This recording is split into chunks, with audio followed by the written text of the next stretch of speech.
O meu irmão Fueiro Quintal e Lula Guimarães, ambos de Minas Gerais, eles fazem uma viagem agora, nesse período que estamos passando agora, período de Páscoa, Semana Santa e etc., eles fazem uma verdadeira viagem dos estudos religiosos, nos tratando um tema excepcional. Jesus em Família, o que é a Páscoa? É um programa imperdível e eu convido você para nos acompanhar a reprodução aqui na página Estação da Luz Espírita, que não tem fins lucrativos. O objetivo é esse, é divulgar esses trabalhos na página Estação da Luz Espírita. Programa Espírita, Jesus em Família. O que é a Páscoa? Com Fueiro Quintal e Lula Guimarães, ambos de Minas Gerais, na web rádio Cristo Consolador. Vamos com Jesus.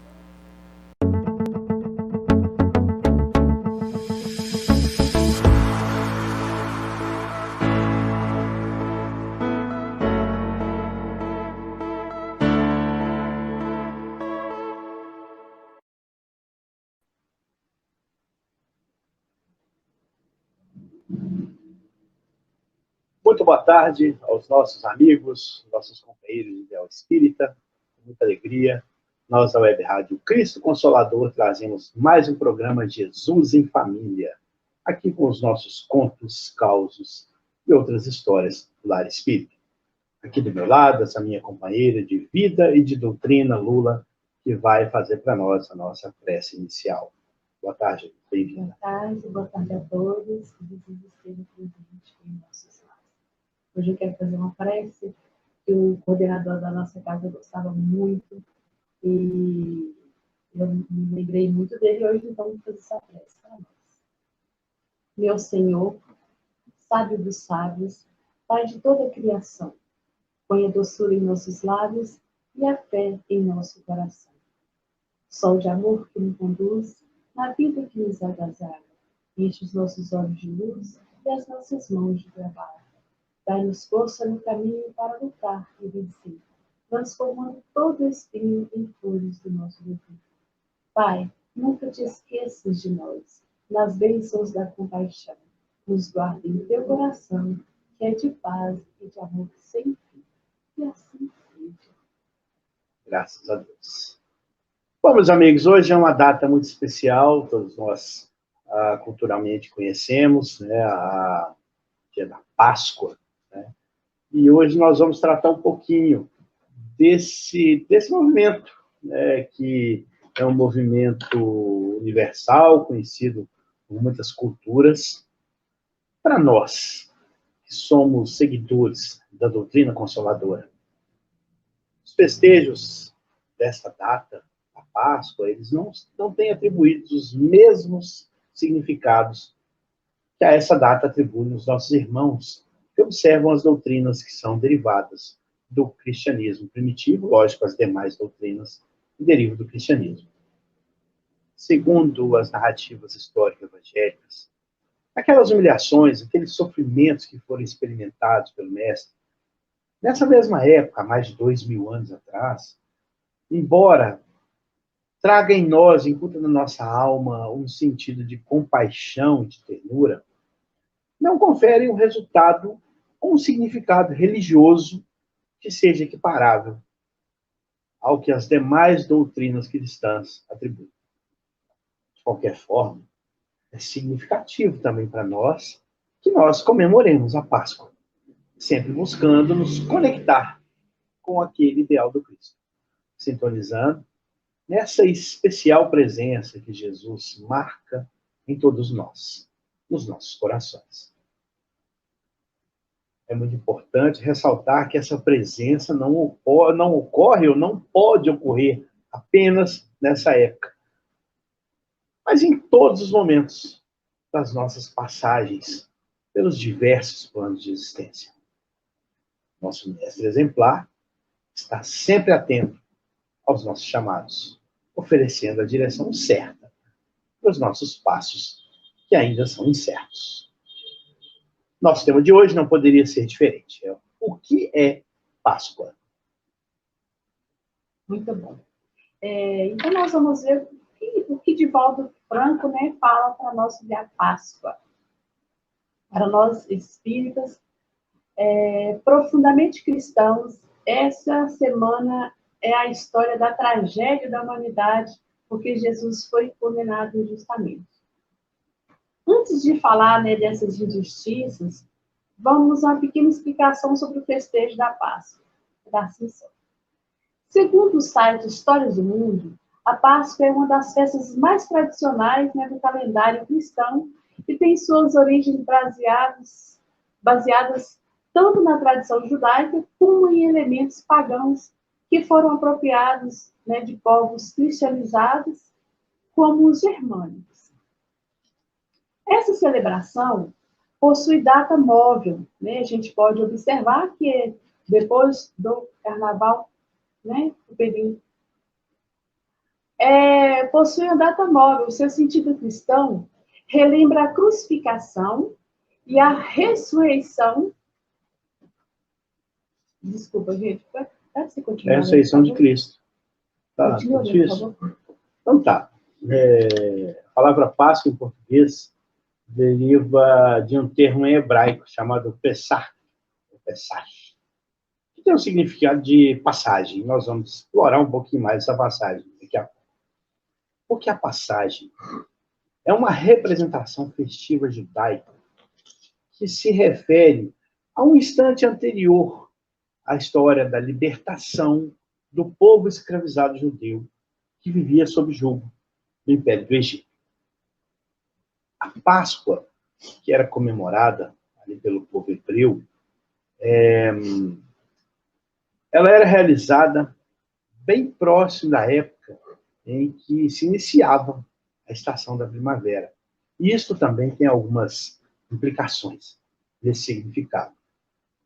E se fazendo referência à conquista dessa liberdade do povo judeu, a doutrina nos oferece uma interpretação a partir de uma vista mais ampliada. Faz referência, lógico, às novas interpretações e significações de algumas ideias, de algumas atitudes pessoais, que possibilita o despertar deste homem novo em nós. Esse homem novo que surge a partir dos princípios da reforma íntima. Nós falamos de transformação, nós vamos dar de cara com a evidência e perceber que os discípulos de Cristo, de certa forma, foram transformados. Graças também, é claro, ao ensinamento que Jesus oferecia. E essa transformação é consequência, reflexo da sua grande doação de amor. Aqueles homens renovados tiveram um papel fundamental na distribuição, na disseminação da Boa Nova do Reino. Eles comprovaram, entre tantas outras coisas, aspectos como, por exemplo, a imortalidade da alma, a existência múltipla e o acompanhamento contínuo do Mestre a nós, enquanto seres em evolução e sujeitos às vicissitudes de qualquer plano em que nós estivermos. Segundo as histórias antigas da tradição judaica, os festejos dessa época eram uma referência à libertação do povo. E essa libertação ela veio por meio de uma ordenação dada a Moisés pelo próprio Deus.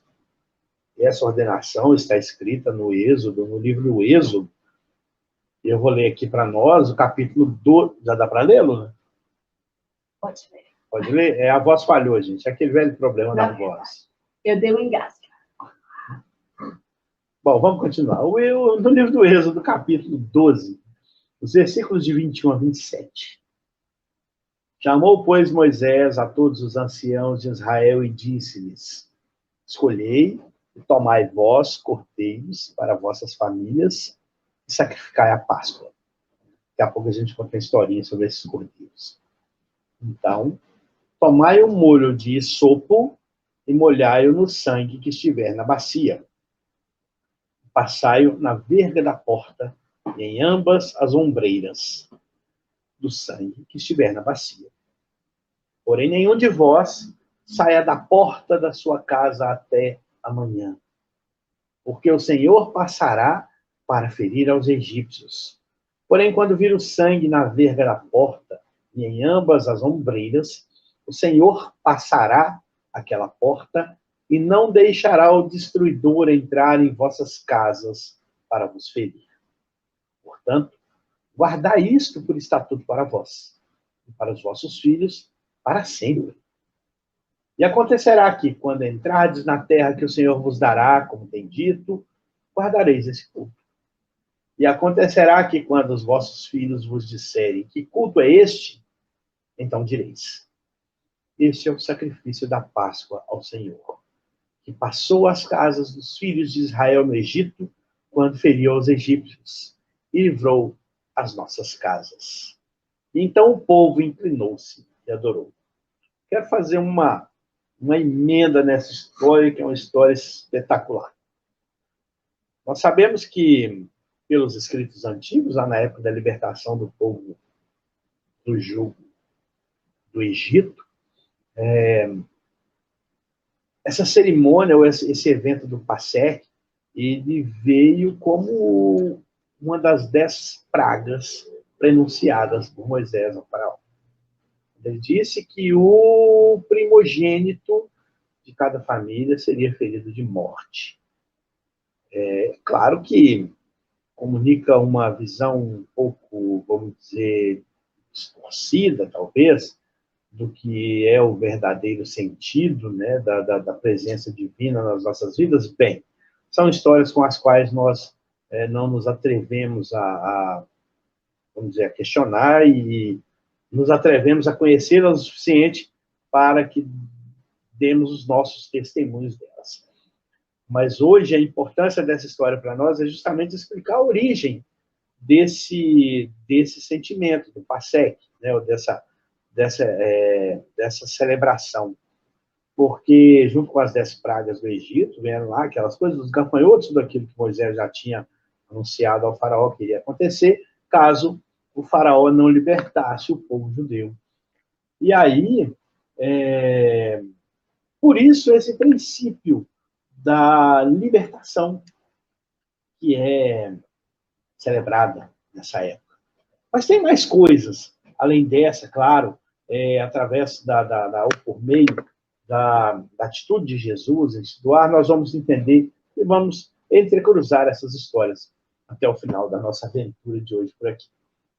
Mas eu queria falar um pouquinho da Páscoa cristã, porque o cristianismo, todos nós sabemos, surgiu de uma derivação do judaísmo. E a Páscoa cristã apresenta uma justificativa diferente, porque ela faz uma referência bem clara, bem explícita, àqueles fatos que foram verificados nos dias que antecederam a morte e a ressurreição de Jesus. Para a fé cristã tradicional, este se constitui um dos pilares da crença. O que, de certa forma, evidencia a importância desse evento nos diversos calendários religiosos. Sendo o Cristo percebido como Cordeiro de Deus, que se oferece em sacrifício pela salvação do mundo, pela remissão dos pecados, depois de morto e crucificado, ressurge após o 3º dia. Por terem sido verificados esses eventos justamente na época da realização dos festejos judaicos, é muito fácil entender por que nós, culturalmente, criamos esse paralelo entre as duas festividades. Vai? Vou. Vamos ver se vai mesmo. Vai.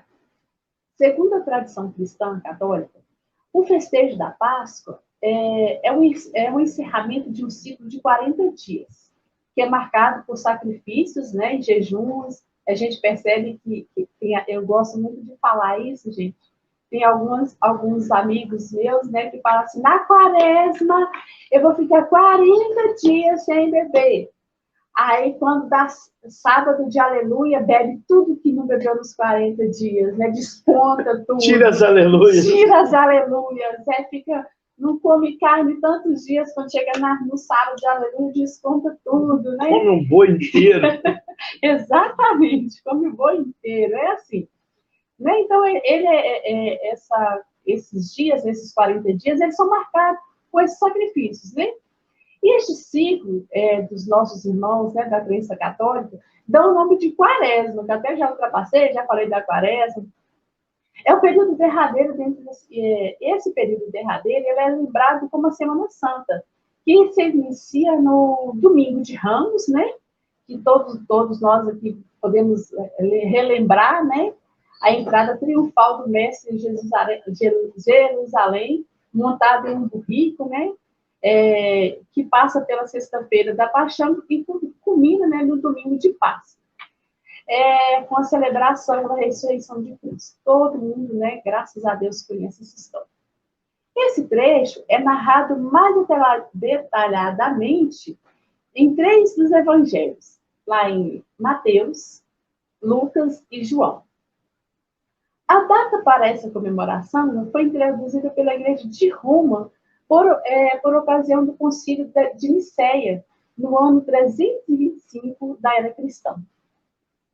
A primeira lua cheia depois do equinócio da primavera seria destinada ao início da comemoração dos festejos de Páscoa. Exatamente o equinócio que traz o marco inicial da primavera no hemisfério norte. É por isso que nós falamos da primavera agora há pouco, tá, gente? A importância da primavera. E a gente vai entender mais ainda um pouquinho, vamos seguir em frente. A gente vai entender bem essa história. Calma que vai chegar. Né? Falamos das origens, né, e dos significados amplos da Páscoa. E ainda falta falar sobre as relações que a Páscoa carrega com os elementos do paganismo. Quando os povos germânicos, pagãos, foram convertidos, né, ao cristianismo, trouxeram junto consigo os elementos de suas inúmeras tradições e culturas. Dessa forma, o festejo da Páscoa, principalmente no hemisfério norte, carrega consigo as associações com as tradições pagãs. Alguns pesquisadores e historiadores conseguiram fazer conexões da festa de Páscoa com o culto à deusa germânica. Você fala assim? É Oster. É isso que o Fred falou, tá, gente? Oster também era chamada de Ostara. Tem alguns nomes que eu consigo só imaginar. Porque meu alemão é muito fluente, sabe? Eu não consigo falar, não. Eu anotei e tudo, mas não deu, não. A deusa se chamava Ostern, também conhecida como Ostara. Ostara, dá para falar. Aliás, eu tive que perguntar para um amigo nosso que mora na Alemanha a pronúncia correta, viu, gente? Eu prefiro falar só Ostara, que essa parte eu sei falar, né? Fica melhor. Então, retrata-se ainda que o termo Páscoa, nos idiomas inglês e alemão, provavelmente devem ter suas origens com base nesta entidade. Você pode ler os termos para mim? O termo em inglês é Easter, que é Páscoa em inglês, parece com Ostern. E o termo Ostern, Páscoa em alemão, se parece com Ostara. É interessante que os nomes são muito parecidos. Ostern é o nome da deusa e Ostern, sem o E, é Páscoa. Por isso essas correlações são feitas. Ai, que bom que ele sabe fluentemente o alemão e o inglês, né, gente? Porque eu mal português, como vocês já perceberam. De vez em quando ainda falta a voz. Então, gente, os festejos dos povos germânicos e celtas, celebrando essas deusas, eram realizados exatamente na mesma época que os cristãos comemoravam sua Páscoa. Ao serem convertidos ao cristianismo, essa festa tradicional do paganismo acabou se misturando com essa festa cristã. Os historiadores ainda atribuem a relação dos ovos e coelhos a elementos pagãos que eram tidos na antiguidade como símbolos da fertilidade. Viu que deu para ler, Fred? Bom, vamos um pouquinho, então, aos elementos representativos, né? Todo mundo conhece o que, culturalmente, de uma certa forma até comercialmente, representa a Páscoa para nós. As indústrias alimentícias do Brasil se alegram em dizer que a maior Páscoa do mundo é aqui no Brasil. maior venda de ovos de chocolate, de coelhinhos de chocolate, e um movimento gigantesco do comércio nessa época, muito em função dessa cultura que foi agregada aos nossos padrões culturais. Mas de onde surge essa história do coelhinho, do ovo, né? Os coelhos, como elementos representativos da Páscoa, eles são muito significantes e muito importantes, porque segundo o que se diz em termos de biologia, os coelhos são os primeiros animais que saem da toca depois daquele inverno rigoroso. Nessa época, eles começam a renovar a espécie, lógico, pela reprodução. Se nós falarmos, ou pensarmos, de certa forma, que o inverno é muito rigoroso, opressor, massacrante, difícil e conturbado, né, porque é neve demais, é o extremo da temperatura fria, vamos conseguir compreender uma espécie de libertação daquele jugo do tempo, coisa natural, mas ainda assim um jugo. Se o coelho ficar lá fora no frio, ele vai morrer congelado, claro. E aí, se nós falarmos do ovo, e só do ovo, né, tamanha a representação que o ovo tem, tanto para a nossa cultura, quanto para a cultura antiga, quanto as simbologias que o ovo carrega, né, no seu formato. Tinha gastar mais 1 ou 2 programas aqui, talvez, só falando a respeito da simbologia do ovo em toda a história. Mas Lula falou agora há pouco sobre essa deusa, Ostara, né? Você tem o nome dela. E o ovo é associado ao renascimento, conforme eu acabei de dizer, após esse inverno muito rigoroso. Mas uma das histórias mais significativas que nós encontramos a respeito do ovo, ela é contada pelos cristãos ortodoxos gregos, que narram uma história que envolve Maria Madalena, o imperador romano Tibério e uma cesta de ovos. De acordo com essa narrativa dos ortodoxos, Maria Madalena teria ido até Roma para ter uma entrevista com o soberano, o imperador Tibério, dizendo que Jesus tinha ressuscitado. E aí o imperador agiu como imperador, né? Rei sendo rei. Desprezou, zombou, riu, fez troça, caçoou, contou piadinha, né? Até porque o povo romano é um povo muito piadista, assim como nós brasileiros, de forma geral. E aí soltou a pérola, né? Segundo contam, tá, gente? Sempre lembrando que são histórias que contam os cristãos ortodoxos gregos. Disse a Maria Madalena que a ressurreição era tão verdadeira e acreditável quanto a cor avermelhada dos ovos que ela trazia em sua cesta. Neste ponto, 2 versões se apresentam. Umas contadas por uns, outras contadas por outros. Uma diz que os ovos imediatamente se tornaram avermelhados, que eles eram brancos. E a outra versão diz que Maria Madalena ofereceu em presente um dos ovos àquele imperador, Tibério. E Tibério, ao pegar na mão aquele ovo, ele desapareceu. Bom, finalizando a história, né, a gente deve ter imaginado a cara de Tibério, né, de surpreso, de... Falou, opa, aconteceu alguma coisa aí, né? Finalizando essa história, Maria Madalena não poderia deixar de aproveitar, né, a oportunidade, não poderia perder aquela oportunidade para falar sobre o Evangelho de Jesus ao imperador. Este é um dos motivos pelos quais o ovo tenha se tornado uma importante referência simbólica para os cristãos ortodoxos. Além, claro, de simbolizar o sangue de Cristo, naquela cor avermelhada dos ovos. Algumas outras histórias fazem uma menção relacionando o ovo à tumba de Jesus. Pois ovo e tumba não teriam vida no seu interior. No entanto, uma vida surge do ovo. e Jesus ressurge da tumba da morte. Tem uma coisa que sempre se fala a respeito daquele processo todo de paixão, da crucificação, da morte, do enterro, do sepultamento de Jesus, e até uma das passagens talvez mais significativas dos relatos bíblicos é quando Jesus diz para a mesma Maria Madalena, né, que ela não... Maria Madalena mesmo, que Jesus fala, não me toques. Maria Madalena, quando foi visitar a tumba de Jesus no terceiro dia.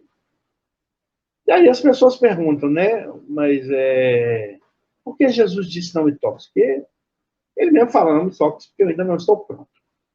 Mas por que Maria Madalena foi, com todos aqueles apetrechos, perfume e tal, ataduras, aquela coisa toda para visitar a tumba de Jesus? Nós conhecemos bem as tradições antigas que diriam que a partir do entardecer do dia 6, né, nada mais poderia ser feito, né? Tipo de trabalho, né?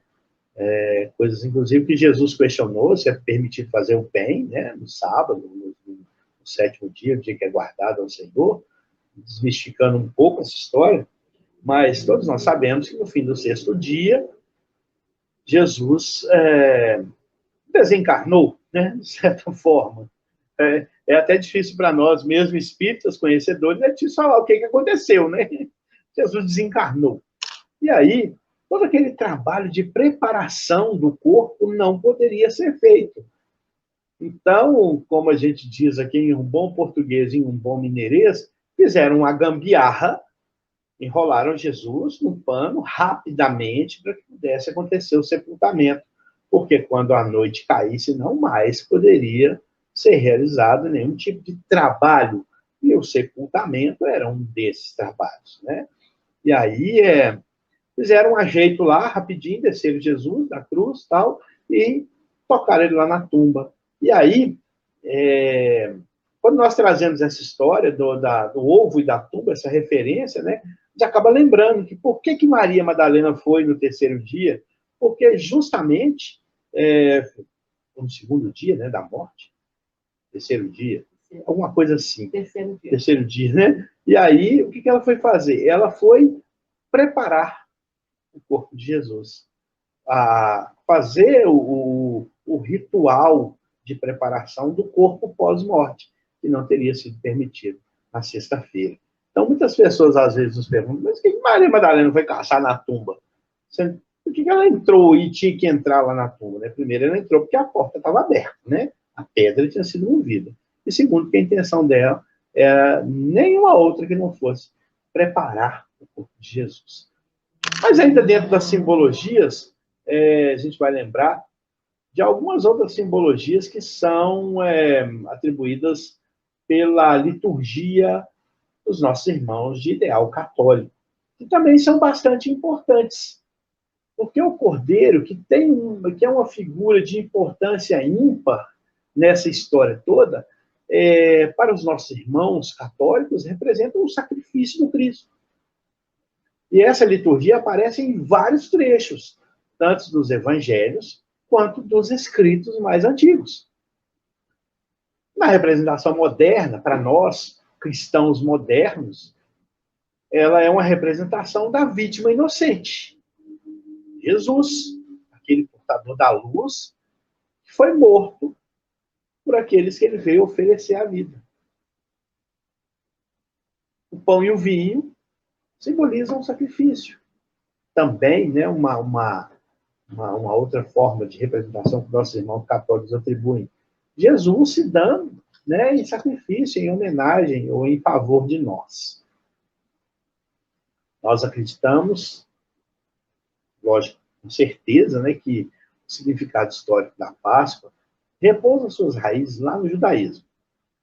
Mas, de certa forma, foi absorvido e alterado pelo mundo cristão. Para os judeus, em essência, a Páscoa é a celebração que relembra a libertação do povo hebreu. Lembrando sempre, 400 anos de escravidão no Egito. Os católicos cristãos celebram a ressurreição de Jesus após a crucificação. Lula já falou, inicia-se no domingo de Ramos, com aquela entrada triunfal de Jesus, montada num burrinho, né? E aí, você conta a história do burrinho, Lula? Senão eu vou contar duas histórias, você não vai contar nenhuma. Então, A história do burrinho, né? eu lembro, pode contar. Não, eu vou deixar você contar. Até porque eu não sei ela direitinho, não. Eu começo com a história do burrinho e termina... A gente vai contando é, e a gente vai inteirando a história. Termina no domingo de Páscoa, né? Esse período, nossos irmãos, nós consideramos como a Semana Santa. Antes de Lula... Aliás, Lula vai contar, né, a história do burrinho e depois vai falar o que a doutrina espírita diz para nós sobre a Páscoa. Dizem, né, que o burrinho que levou Jesus voltou para o estaleiro lá, né? E chegou lá, estavam todos os outros animais, e o burrinho chegou todo vaidoso e disse: cheguei em Jerusalém, tinha uma galera me esperando. E quando eu passava, todo mundo me aplaudia. Aí, né, os animais que devem ser mineiro, né, sei lá, carioca, aí desconfiado demais, o carioca que é mais agitado, aí você, né, esse cara admirado, e começaram a falar com ele, que não era ele que estava fazendo sucesso, né, os aplausos não eram para ele.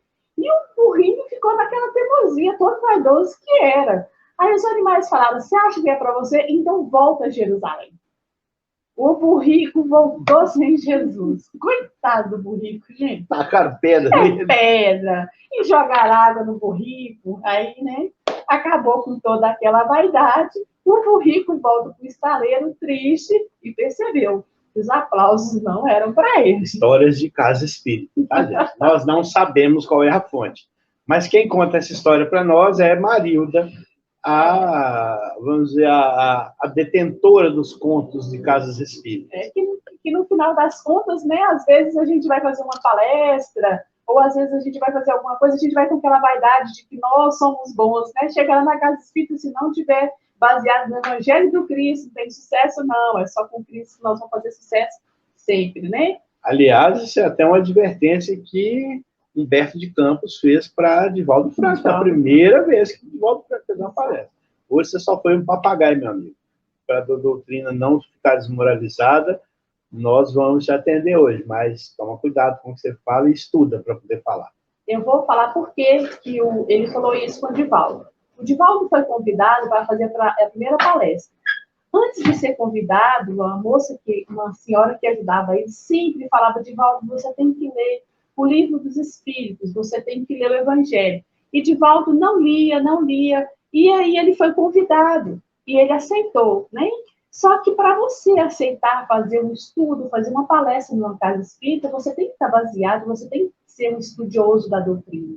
E ele, né, ainda não tinha feito isso. E aí ele foi fazer esse que vai estudo.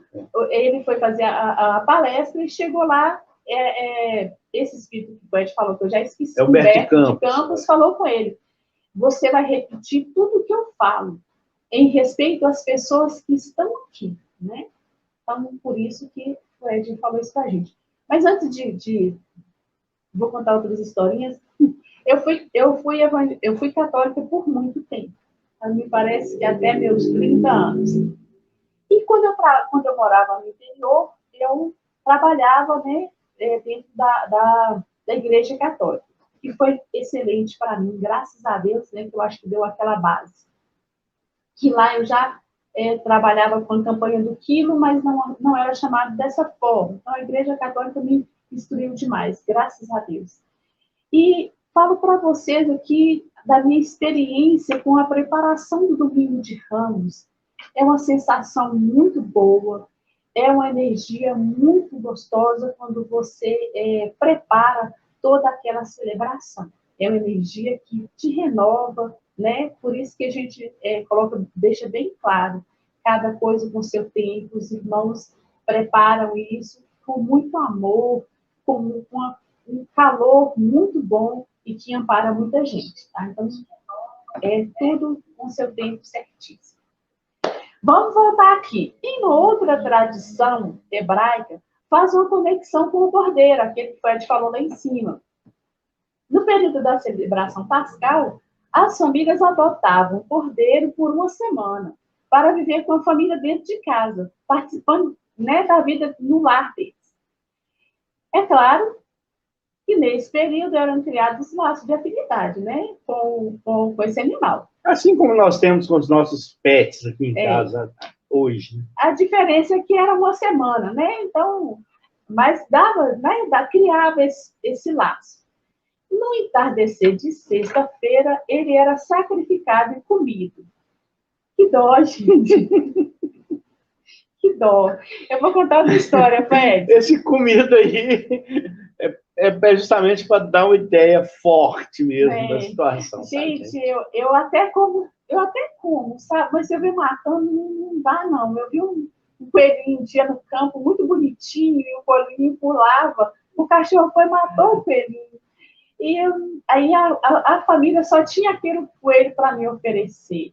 Eu não podia falar que eu não aceitava a carne que eles fizeram com tanto carinho para mim. Mas eu lembrava do coelhinho e eu chorava. E eu lembrava do coelhinho e chorava.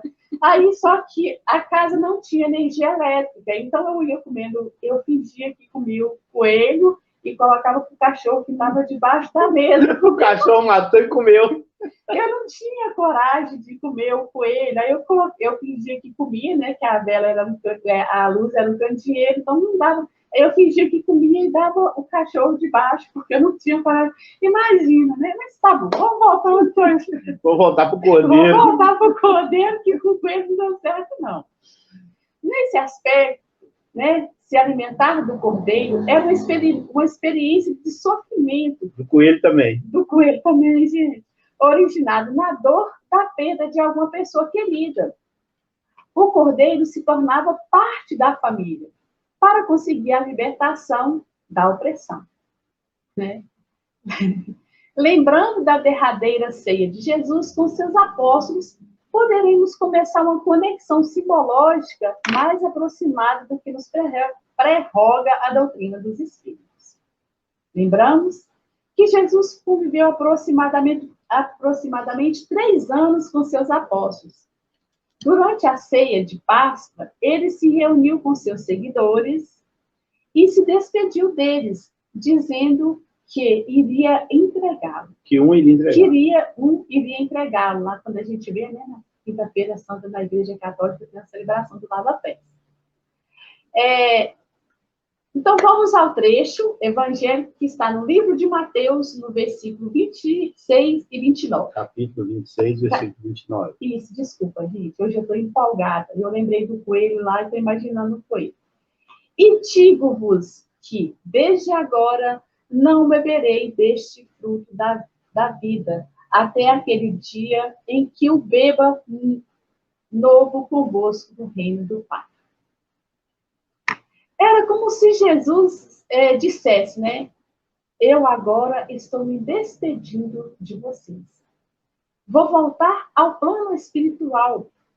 Voltarei ao meu Pai e vocês irão sentir a dor da perda. E o fenômeno da morte física será um portal para que eu continue a cuidar de vocês e contribuir para a disseminação da boa nova do Evangelho. E agora a parte mais difícil, né? Embora o Espiritismo seja essencialmente cristão, nós compreendemos e respeitamos, né, como válida todas as formas de se admirar o Jesus vivo e verdadeiro. Mas nos damos o direito de não compreender ao mesmo formato todas as situações que as religiões cristãs compreendem, né? Porque a gente respeita, né, gente? A ressurreição é um destes momentos. Pela essência científica da doutrina, e não apenas a fé, entendemos ser impossível a ressurreição do corpo físico. Fato este que contradiz, né, a ciência. Na sua condição de manipulador supremo de energias e massas, é lógico que isso seria possível a Jesus. Nós sabemos que Jesus pode tudo, né? Mas conforme ele mesmo disse, que ele não veio revogar ou contrariar as leis, né? Mas dar a elas cumprimento. A lei natural certamente é uma dessas. é interessante que, às vezes, quando a gente fala isso, ou alguém que as pessoas têm muita curiosidade em relação ao espiritismo, e algumas pessoas perguntam, né, em relação principalmente a essa parte. E elas acham que o espírita, ele diminui o trabalho, diminui, né, o trabalho de Jesus na Terra, porque a gente fala dessa não ressurreição, né? E aí eles acham que a gente está menosprezando o trabalho de Jesus. Não, porque a gente é espírita e nós não temos esse apego à matéria. Nós não deveríamos, né? Ter esse apego à matéria. Então, se Jesus ressuscitou de carne, né? Se Jesus ressuscitou por completo, isso não aumenta nem diminui os méritos de Jesus, né, gente? Né, Fred? Queria fazer um comentáriozinho a respeito do trecho que Lula acabou de ler para nós, falar para a gente. São os paralelos que nós podemos fazer, né? O Cordeiro sendo comparado com Jesus. Jesus conviveu 3 anos, aproximadamente, com os seus discípulos. O Cordeiro vivia lá uma semana dentro da casa. De certa forma, independentemente do tempo, laços afetivos são criados em qualquer tipo de convivência. E se nós tivermos na nossa casa um cachorrinho, ou um gato, um hamster, que a gente tem aqui em casa também, um papagaio, né? A gente acabou de falar do papagaio aqui, do coelho. Nós criamos laços afetivos com esses seres. Eles passam, de certa forma, a fazer parte da nossa família. E essa convivência, ela nos liga diretamente a esses seres. E aí, de repente, também fazendo esse paralelo com o cordeiro que era sacrificado em função do festejo para ser comido, né? O pão representa na liturgia católica vamos dizer, essa integração corpo e espírito que Jesus oferece através da simbologia da última ceia. Então, o cordeiro ele é sacrificado para ser comido. De certa forma, Jesus é sacrificado com a mesma traição que nós traímos o cordeiro, porque aquelas famílias traem, até hoje ainda nos seus rituais de festejos, traem aquele cordeiro, que é uma parte da família, e aí comem. E através do movimento da Eucaristia, na liturgia católica, Jesus se interioriza em nós. E aí, o sofrimento pela perda do ente querido, o sofrimento pela perda de Jesus, é, de certa forma, um conscientizador. E esse conscientizador, ele vai desaguar em uma consciência suprema de que nós temos que ter. E essa consciência suprema de que nós temos que ter é exatamente o que significa a morte. Falando materialmente, a morte é a interrupção da influência do ser pensante sobre o corpo físico, material. Ou seja, o desligamento do espírito do corpo físico. E esse desligamento só ocorre em função da falência desse sistema. E aí, segundo nós sabemos, a ciência nos informa isso, não existe a possibilidade de retorno. Jesus não contrariaria essa lei. A doutrina espírita respeita e guarda o princípio da ciência. E quando isso é fato, ela é taxativa, né? Ou quanto a esse fato, ela é taxativa, no sentido de que se um ponto da doutrina for contrariado pela ciência, este ponto tem que ser reajustado para que a essência científica ou para que a verdade científica não seja prejudicada. É por isso que a ciência também pode ser questionada, né? De muitas formas e em muitas oportunidades, a ciência já foi questionada. A ciência também não é um finalizador de conceito ou de propósito. A ciência ele está sempre evoluindo também, assim como nós evoluímos em consciência. Por que eu estou dizendo tudo isso? Porque nós não comemoramos, comemorar é uma palavra boa, né? A morte e a ressurreição de Jesus. pelo fato de que não ocorreu esse evento no sentido estrito do conceito. E nós vamos provar isso através das próprias palavras. Porque para a doutrina espírita, a vida espiritual é indestrutível. E a morte só existe no plano físico em seus compostos. Interrupção da influência do ser que pensa sobre o corpo físico. Plano físico e seus compostos. Para nós, espíritas, Jesus se manifesta em corpo espiritual. E Jesus comprova de que ele não teria morrido, porque estava vivo. Fica parecendo estranho falar assim, por que ele não morreu? Porque ele está vivo. E isso ele já tinha prometido aos seus seguidores. Dessa forma, nós podemos dizer que a admiração por essa proposta do Cristo tem que ser um exercício diário. Uma reflexão diária dessa missão gigantesca, grandiosa, constantemente refletindo sobre os ensinamentos, reproduzindo as práticas de Jesus. Nós repetimos, reforçamos, e repetimos de novo, fica repetitivo, fica às vezes até chato, mas a doutrina dos Espíritos entende que Jesus permanece vivo da mesma forma com que ele nunca deixou de estar. A diferença é que aquele corpo físico não existe mais. Também não existe a morte definitiva. Essa é uma moldura que a doutrina espírita atribui à beleza da mensagem de Jesus, testando que a vida não é temporária. A vida não se encerra. Antes de Lula continuar, por que nós devemos celebrar a Páscoa, mesmo sendo espíritas? Nós não vamos comemorar, né, soltar, mas nós vamos sim entender que é uma festividade, que essa festividade é importante, sobre vários aspectos. Mas eu queria voltar um pouquinho quando a gente fala da relação entre o Cordeiro e Jesus.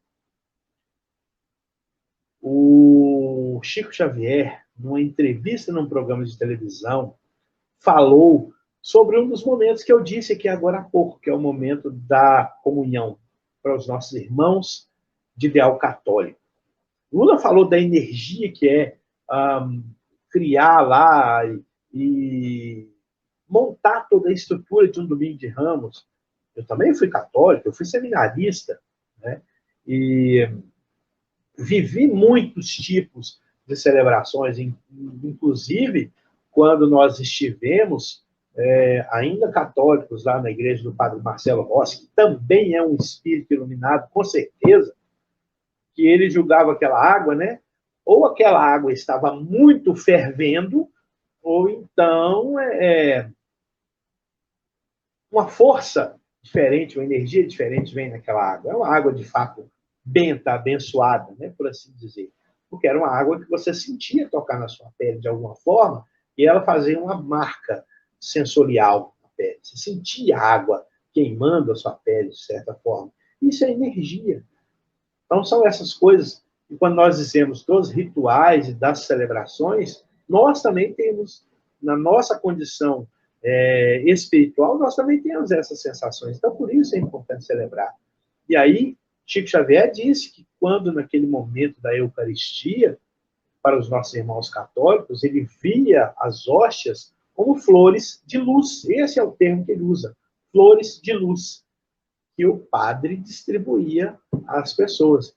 O que é uma flor de luz? Deve ser uma fonte de energia muito boa, né? Assim como essas outras sensações que nós sentimos. Então, a comunhão dos nossos irmãos católicos, para nós que compreendemos de um olhar diferente, nós vemos também como essa importância em introjetar Jesus em nós. Para eles, o material, a representação material é necessária. Para nós que compreendemos de uma outra forma, talvez já não seja, mas não deixa de ser importante.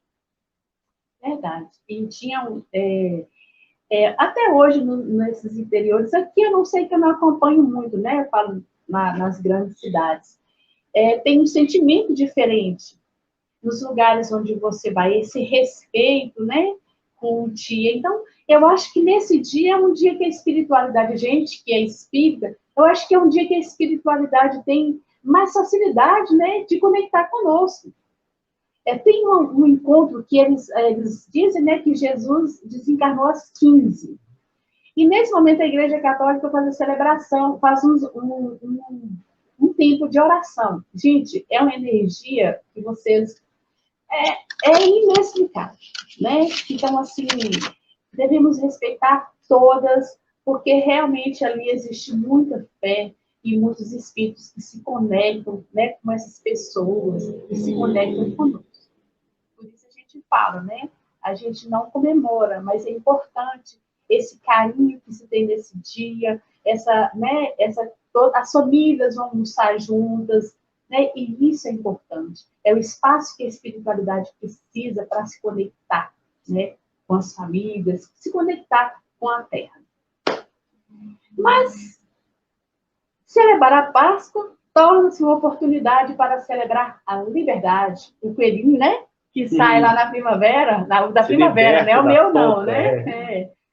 Tanto a que o povo judeu conquistou no Egito, quanto a qualquer outro povo que um dia se veja livre do jugo do opressor. Para além desses aspectos, até mesmo a ressurreição de Cristo pode ser para nós considerada como um momento para reconhecer e prestar reverência à imortalidade do Espírito. No final das contas, nós reconhecemos essa data como oportunidade para reflexão, né?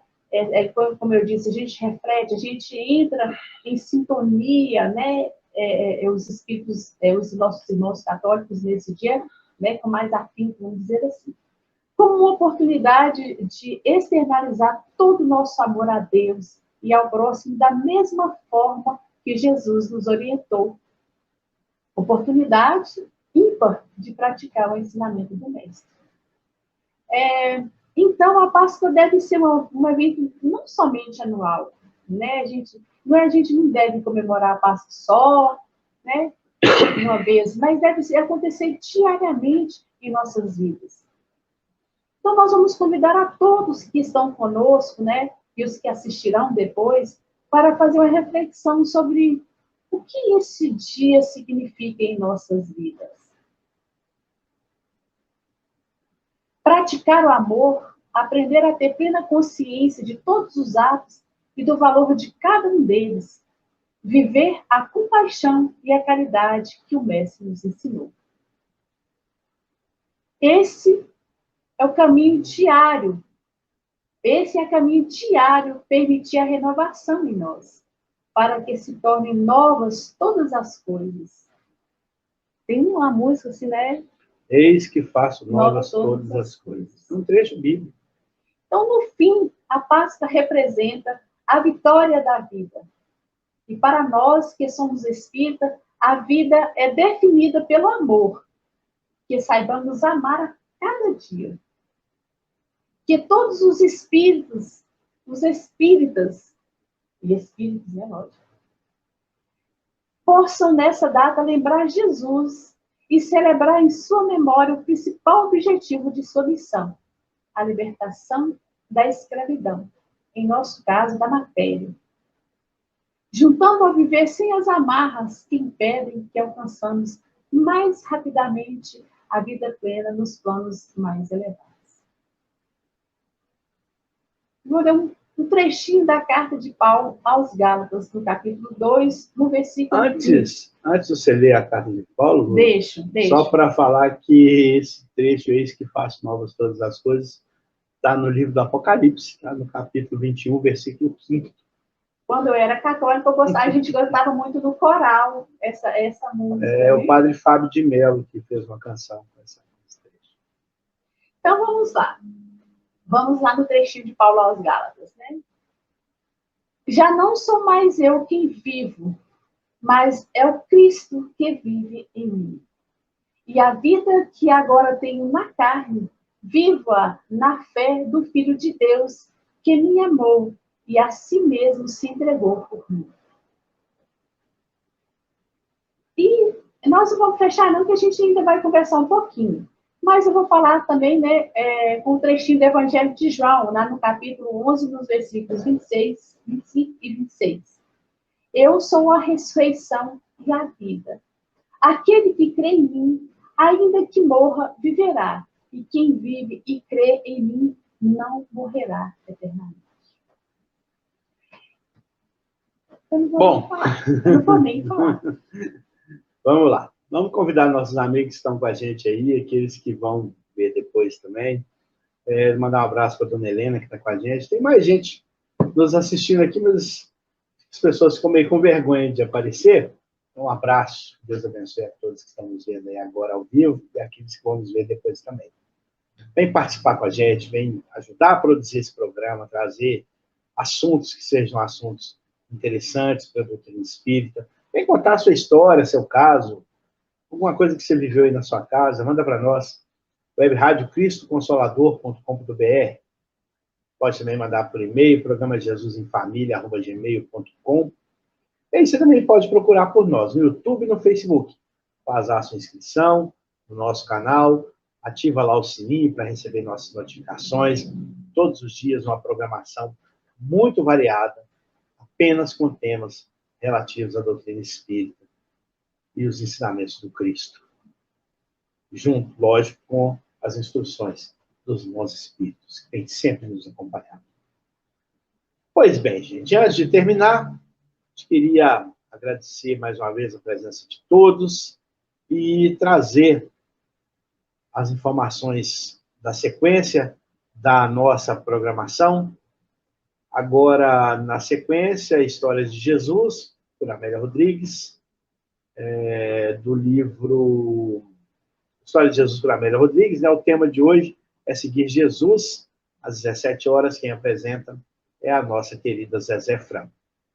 Às 18 horas, o programa Refletindo com Jesus, com a nossa amiga Regina Ramos, que vai trazer o tema Parábola dos Dois Filhos. Às 19 horas, Ângela Coutinho vem revirando o baú de Chico Xavier, com os temas O Dia Começa ao Amanhecer, Mensagem de Bom Ânimo e Apelo ao Trabalho Maior. Às 20h30, o programa Espiritismo e Atualidade, com Cosme de Olindo e Silvia Almeida. O tema dos dois hoje é a terceira revelação. Fechando os nossos trabalhos da Web Rádio hoje, às 22h30, o Momento Consolador, hoje na voz da nossa amiga Isabel Helena, que vai falar do tema imperfeições.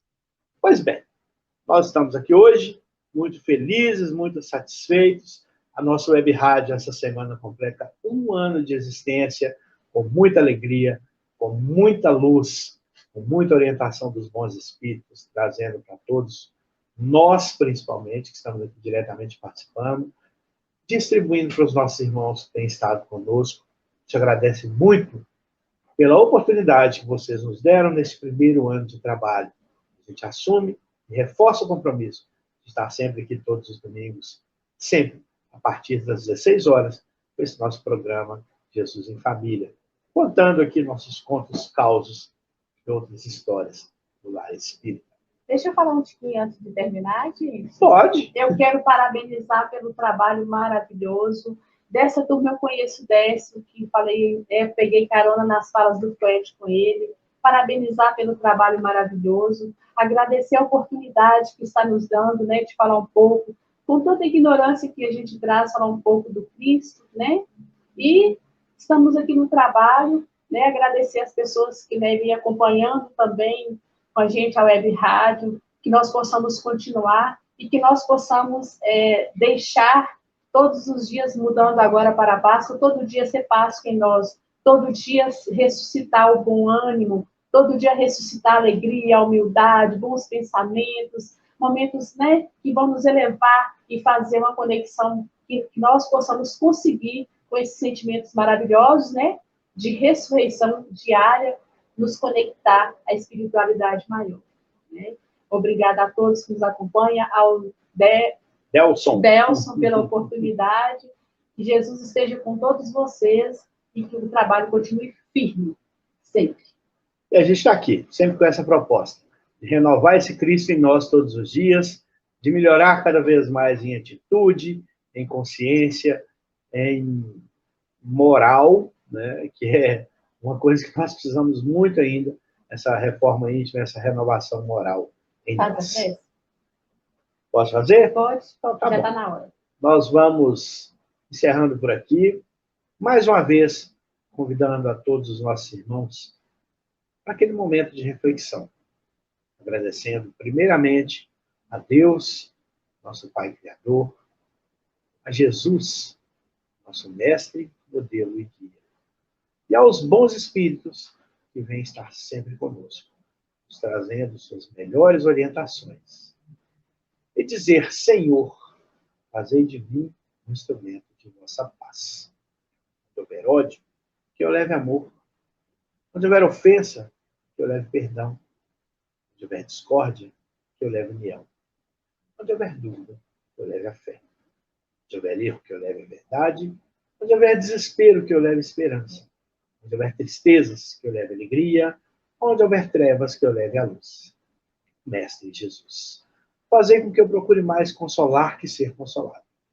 Entender e ser compreendido. Amar e ser amado. Pois é dando que se recebe. É perdoando que se encontra o perdão. É morrendo neste plano que encontraremos os caminhos para a verdadeira vida. A vida eterna. Que assim seja. Graças a Deus. Meus queridos irmãos, até a próxima semana, se Deus quiser.